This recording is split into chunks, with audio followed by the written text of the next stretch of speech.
Well, Harry, it's the most heartbreaking way for your tournament to end. I know it's going to be incredibly raw, but what are your immediate thoughts? Yeah, just gutted for the boys, gutted for everyone, the team, the staff, the fans. Yeah, we played a good game for the large majority of it. Once we went 1-0 up, we seemed to just try and hold on, which, you know, at this level is not enough. So just gutted because we've worked so hard to be here, and the lads have given every last bit of running, sweat, blood, tears, whatever it is. So to fall short like we did today is just gutted. Why was it so hard to get any momentum after the goal, do you think? Yeah, we struggled to get pressure on the ball. I thought, especially first half and start of the second half, we pressed them well. We put them under loads of pressure, especially high up the pitch, which then allowed us to win balls, control the game a little bit better. After the goal, whether it's them putting more men forward or us just not being able to match them man for man, it just was wave after wave, and we were trying to hold on. Lads were putting blocks in, but in the end, it was just it wasn't enough. Did it feel at the end that after the exertion you put in the last two games, perhaps it was almost one ask too far to find another response? Yeah, I don't know. The boys always are ready for any moment in the game, and when we went ahead, the messaging was to go again and get another goal, and and then obviously once they scored their 2 goals, it was to try and find something, but we couldn't quite get the momentum back in the game. You're having to do this interview down the Argentina end of the pitch as well, which makes it even more difficult. But what can England learn from this? What can you take forward? Yeah, we had a lot of good moments in this tournament. A lot of good games. Another semi-final. We talk about knocking on the door. We're close. We just need to find that missing piece in the final stage of the tournament. You know, these tournaments take it out of you. So much effort and pressure and mentality, and we've shown a lot of that throughout the whole 6-7 weeks we've been together. But yeah, we're just missing that final piece. Thanks for talking to us, Harry. 2 goals in 6 minutes and 34 seconds put Argentina into their second successive World Cup final. They have come from 1-0 down to beat England by 2 goals to 1. That winner in stoppage time, Lautaro Martinez, making it 2-1. And for the fans here in Atlanta who couldn't get their hands on any tickets, well, they enjoyed a great semi-final. And although he didn't score in this one, the world's best player made the difference for Argentina. How lucky are we to witness his greatness? Plenty more post-match reaction from a great semi-final next. Player of the match, sponsored by Michelob Ultra. I think you know who it is. The 39-year-old who has dominated this World Cup, whether he scores or not. His dream of back-to-back World Cups is well and truly alive. Lionel Messi. As we welcome you back to Atlanta Stadium, let me just put you in the picture. Well, you can see it behind me. The Argentina fans, very few of them have left their seats, and they are serenading the Argentina players in front of them, especially directly behind us, as you can see there. It's a beautiful scene for the defending world champions. Now we can finally know where they were and how many were there. I know. Look, what do you think? A 70-30? Yeah, that's all it was. That's all it was. What a World Cup semi-final we have just witnessed. Let's show you the story from start to finish. Coming into this game, plenty of huge names. Alexi, Harry Kane for England, that man for Argentina. Start us off.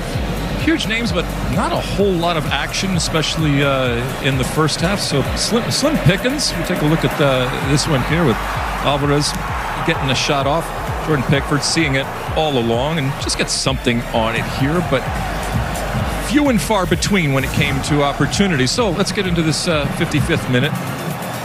And finally, the deadlock is broken. Watch this ball. My goodness, from Rodgers. Watch the way that he curls it right around the back of the defense. And I'll tell you what, Anthony Gordon, 1, way to be onside, and 2, on that second hop here, look, or the first hop here, look at this.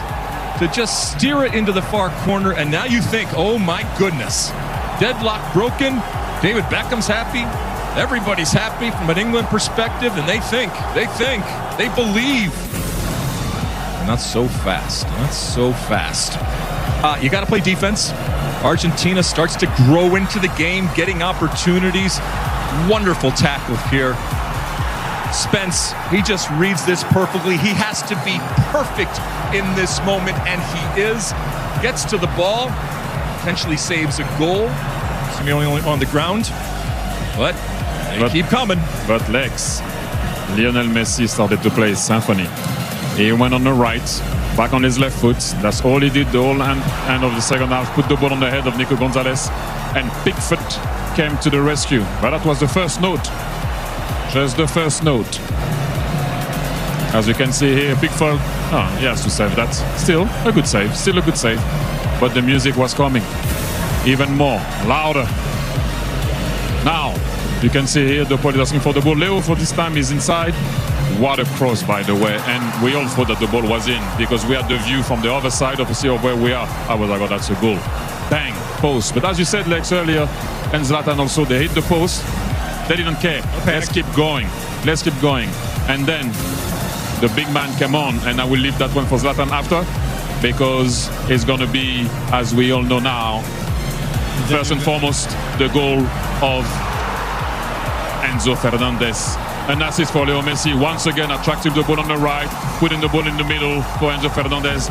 Jude Bellingham wasn't far to block it, but he didn't block it. And also, we had a nice view, because we could see it as soon as the ball left his foot. I was like, wow, it's over. It's over. 1-1. Momentum. And then the moment when the beautiful moment happened. Good shot by McAllister, second post from him. First one with the header, second one with the right foot, and look at this one. I said yesterday, you're going to see left foot of God, you got to see the right foot of God. What a cross, and look at that header. Good goal. But look at this celebration. Everybody goes to Messi and not Martinez. Martinez goes also to Messi because they know who the man is and they know who made the difference. And look how much it means for this guy. Beautiful, beautiful moment. Emotional. And by the way, Lionel Messi now has 8 goals and 4 assists at this World Cup, and he leads the Golden Boot race as Argentina will move into their 7th World Cup final. They have won 3 of the previous 6 as they have taken down. Look at this. Sent running. That's a good one, to be fair. That is a good. Oh my. So it's Argentina then who make the World Cup final. And as we looked at the story of that day, Zlatan, and especially the Enzo Fernandez goal there, just 4 minutes before the end of the game, England were 4 minutes from the World Cup final plus stoppage time. But that goal from Enzo Fernandez felt like the most coming goal of all time. It felt like everyone knew it was coming. When you're playing in that game as an Argentina player, do you also know it's coming? But you feel it. They put pressure on them, just like the gentleman here said. The music was coming and it got louder. They got a lot of opportunities. They hit the post. They had other opportunities after that also. Then you got to see here the shot from Enzo Fernandez. By the way, what a game he did also, Fernandez. Magic also. Look at this shot. Not a power shot, but precision. Precision, a little knuckleball there, or what do you say, Thierry?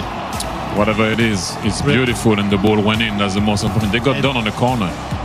And this makes England even more in deeper water. How do you say? Like exactly that. Oxygen finish. But before that, they were too defensive. Listen, we can say about Argentina, they're amazing. Messi is amazing.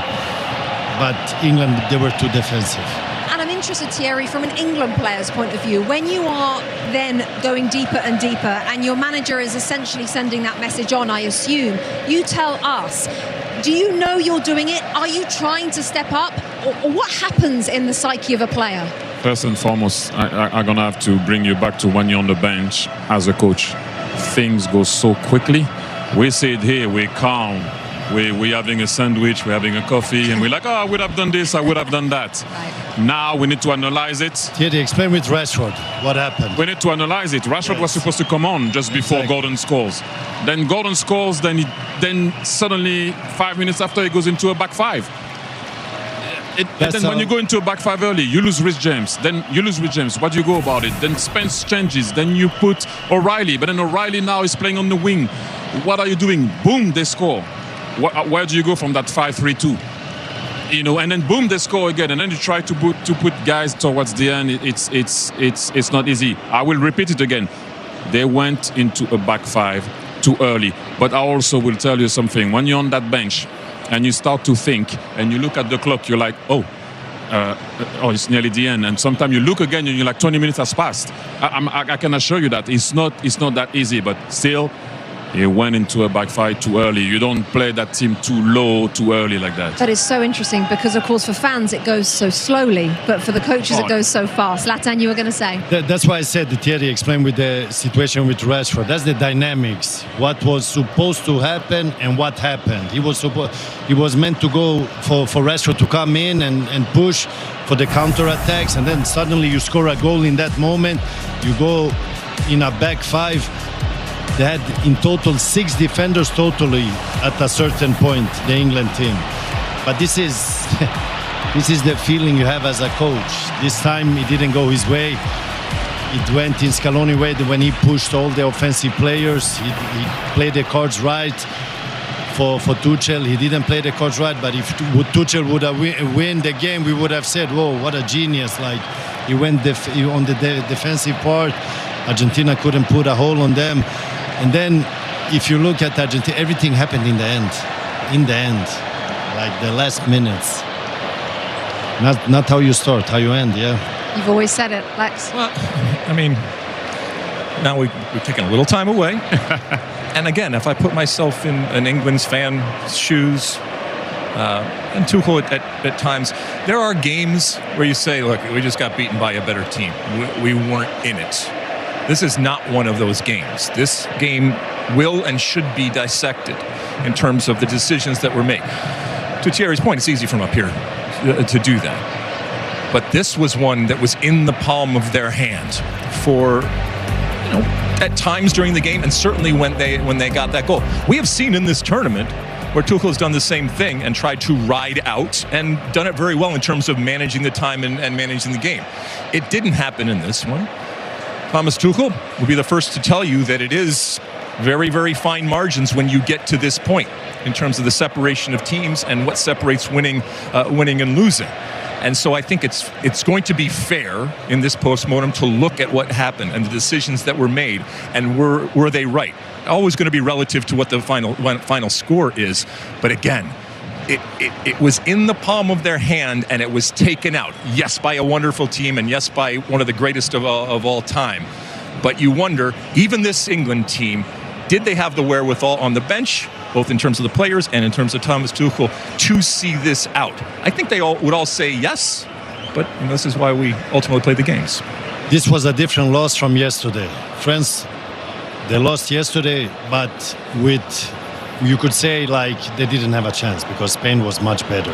Here, England was leading, and if they would handle the situation differently, they could have won. So they should be more disappointed than the French team yesterday. No, I just wanted to say well done, England, because the way it started, it didn't look it was going to be like this. Bellingham was outstanding. Ken was outstanding. I mean, we can name those two because they were more the guys that scoring the goals. Gordon scored tonight, but I would say that it looks bright for you guys, and it will happen eventually. So, well done, England, seriously, because it didn't look like it was going to be that way. I didn't doubt it, but a lot of people were doubting it. You still didn't make the final, but carry on going. Okay, chaps, thank you. Lots more to come from the gentlemen. But for the Fox moment of the match, sponsored by Ferrero Rocher, incredible scenes in Buenos Aires. And here is why they are celebrating. Lautaro Martinez came on in the 81st minute. Look at that scene, by the way. And look at that, the substitution that proved, you have to say, in the end, to be an inspired decision by Lionel Scaloni, because it was Martinez who headed in Lionel Messi's cross for the stoppage time winner. Diego Maradona won a World Cup in North America in 1986. Lionel Messi's one victory away from doing the same. We're going to look ahead to Sunday's final between Spain and Argentina next.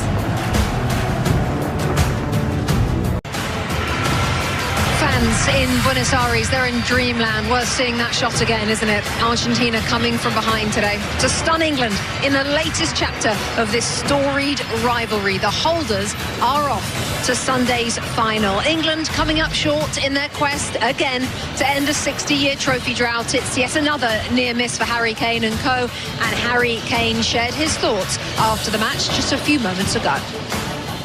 What can England learn from this? What can you take forward? Yeah, we had a lot of good moments in this tournament. A lot of good games. Another semi-final. We talk about knocking on the door. We're close. We just need to find, that missing piece in the final stage of the tournament. You know, these tournaments take it out of you so much effort and pressure and mentality, and we've shown a lot of that throughout the whole 6-7 weeks we've been together. But yeah, we're just missing that final piece. Jules, Carly, Landon, thank you so much. We are going to talk about the World Cup final in just a second. I've just been handed a stat that backs up everything that these three said, not just post-game. I have to say, throughout that second half, the average possession between England's goal, the Anthony Gordon goal in the 55th minute, to Lautaro Martinez's winner, the average possession, 12% England, 88% Argentina. We have talked that to death. It just backs up what you guys were saying. Spain-Argentina, Alexi. What are you excited for that? Everything. It was interesting, off air I was asking T, what do you think Spain wanted more or felt was a better matchup for them, either England or Argentina? You think it was, they would rather have had England, right? Yeah, I actually didn't finish when it's because of what does Leo represent in Spain. He played all his career there, and the fear that they I said, because we can see that they're a good team, that they might have facing him might be stronger than any other human being because of what they've seen so many times in their country. That's the reason why. Well, what we saw over here, we came on air, and I was calling it a knife fight, and it was, with the fouls and the yellow cards and just the beautiful ugliness, if you will, of this game. And we talked about the game yesterday that involved Spain. That was a much more refined type of affair, and so now you have these kind of two competing cultures clashing in this final. What we saw yesterday from Spain in terms of the possession, I don't think that that's necessarily going to change against a team like Argentina. I will say this, time and time again, we have questioned this Argentina team in going to the well and wondering if it's going to come up empty. Again here tonight, they showed that it isn't. But is this the night where they took that last scoop? I don't know. Are you going to bet against them with a guy like Messi and with what this team is? There always seems to be a little bit of water in this Argentinian well, and it's served them well. Zlatan, the final? Listen, Spain handled France very good. I believe they can handle this Argentina also. They're going to play their possession. Argentina is not a counter-attack team. They like the way they played today. Obviously, England went too defensive and they had the possession. They were attacking. But I believe Spain is going to do their thing. They're going to play collective. They're going to give and go, keep those passes go around. And then you're going to challenge on the sides with Yamal. And I believe Argentina, if they don't have patience, they're going to start hunt the ball and lose patience and be more aggressive. But I believe Spain is going to dominate that game. For me, look, what else do you want? European champion versus South American champion and world champion. Lamine Yamal versus Leo Messi. The future, and this guy is the past, the present, and the future, and the forever. So, yeah. Let's wait and see what's going to happen, but I'm excited to see that. Obviously, I would have loved to see France there. You would have loved to see England there. But we're going to play for the third and fourth place. Maybe we should go to Miami and do that one. No, I'm okay. Listen, we are not in the final. England, France, none of us. US. All failed. But we are going to the final. We are going to the final. That was sure that we were going to the final. We're going to have a party either way. Even after the red together? Yeah, but she got suspended one game. She was back after that one game. Not only are we going to the final, it's a 4-hour build-up as well for you on Sunday. 11 a.m. Eastern is when 4 hours, my friend. Now with the World Cup winding down, the summer of soccer rolls on as MLS returns Friday night on Fox with a doubleheader. Nashville SC take on Atlanta United, then it's LA Galaxy against LAFC. MLS Friday night on Fox. Lionel Messi not quite ready to return to Inter Miami, though. He still has a World Cup final to look forward to. Plenty more to come on Argentina's victory over England when we come back. 2026 post-game on Fox is presented by Michelob Ultra. Celebrations in Buenos Aires with holders Argentina off to the World Cup final. They came from behind to beat England tonight 2-1. And Argentina victorious in the last match in Atlanta this summer, much to the delight of tens of thousands of fans in Buenos Aires. The defending champions came from behind to stun England. Here was the England boss, Thomas Tuchel, after the match. You mentioned throughout the tournament that we see a better England. Did we ever really see Thomas Tuchel's England that you wanted to see? I don't know. I have no answer to that question because I don't really know what that means. It's I don't know. I think we saw the mentality throughout the match and the strong group, and we played the matches how they were. We played a strong against strong teams in the group. We had a lot of miles, a lot of traveling. We played in altitude. We played in 10-man. We played in the heat. We overcame every obstacle. We were very, very close today. It's not the moment now to analyze the full tournament. We just went out because we lost a crucial match. Quick soundbite there from Thomas Tuchel. James Pearce, the reporter for The Athletic, just putting on social media another quote. It was not a structure problem. We played maybe our best game. No regrets. Your reaction, Zlatan, to that? It's too early to answer. You have to take a day, reflect, analyze the game in a good way, and it's heat of the moment. Listen, if you ask him in 30 minutes, he will have a different answer again. And to be honest, he has been there short time. So what is Tuchel's identity? I mean, when you win, you win. The way you win is not important. Important is to win. Thierry? I will stand on what I say. He went into a back five too early. I don't think it was the wrong thing to do. It was just too early. Having saying that, I've been in that situation as a coach when people ask you question about your tactic, about what you did, the mentality and not. And you kind of want to stay positive with the tournament, and then you go with the defeat. So sometimes it's not always easy to be like that. Although the other day he went for it, but after a defeat is a bit more complicated. So it's only the one. I will second what Zlatan said, but I would still maintain he went into a back five too early. Final word. The other day he had lots to say in terms of answering the question, and today he can't even understand the question. I thought it was a simple question. I didn't think it was a gotcha question, but I get it. It's in the heat of losing this game. But I think it is a question that needs to be answered because he constantly talked about seeing the best of this team. I'm not sure we saw the best of this team today. Gentlemen, thank you for your support this evening. Support being the operative word, by the way. This World Cup began with a record 48 teams. Spain and Argentina, the last two standing. Coverage of Sunday's final begins 11 a.m. Eastern. We bid you farewell today after the defending champions live to fight another day.